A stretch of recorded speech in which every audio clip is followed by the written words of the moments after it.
ছোট্ট বয়স থেকে বড় ক্রিকেটার হওয়ার স্বপ্নটা অধরাই থাকলো নরসিংদীর তাহমিদের। ছাত্র জনতার আন্দোলনে পুলিশের একটা গুলি থামিয়ে দিয়েছে তার জীবন। দেশের জন্য তাহমিদের আত্মত্যাগে গর্বিত পরিবার। এলাকাবাসীর চাওয়া জেলার জেলখানা মোড় হোক তাহমিদ চত্বর। সেই দোষীরা যেন পায় দৃষ্টান্তমূলক সাজা। হৃদয় খানের তথ্য ও ছবিতে দেখুন ডেস্ক রিপোর্ট।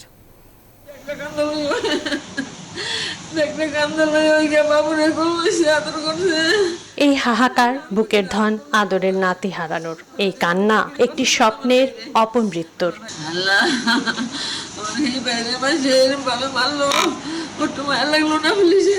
নরসিংদীর তাহমিদ ভূঁইয়া ছোট থেকেই স্বপ্ন ছিল বড় ক্রিকেটার হওয়ার। বাড়ির পাশের মাঠেই নিয়মিত চলত অনুশীলন। গত 18 জুলাই বৈষম্য বিরোধী আন্দোলনে পুলিশের গুলিতে নিভে গেছে তার জীবন প্রদীপ।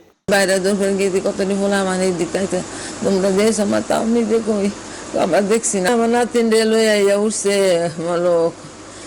আরে আমি যাও জানি আমার নাতিনে যে তো ওই কোনো দাগ নাই উঠে যা, আমি তো আমার নাতিনটা ভানি যাও, তোমরা তো আমি দিলে ভানি যাও।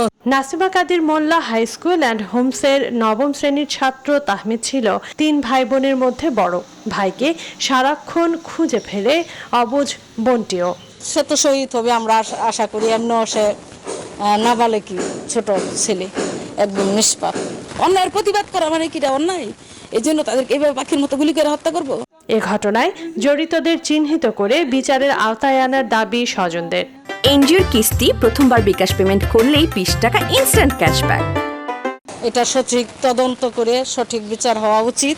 ছাত্র আন্দোলনে শহীদ তাহমিদের স্মৃতিকে অম্লান করে রাখতে নরসিংদীর জেলখানা মোড় তাহমিদ চত্বর নামে ঘোষণার দাবি জেলাবাসীর।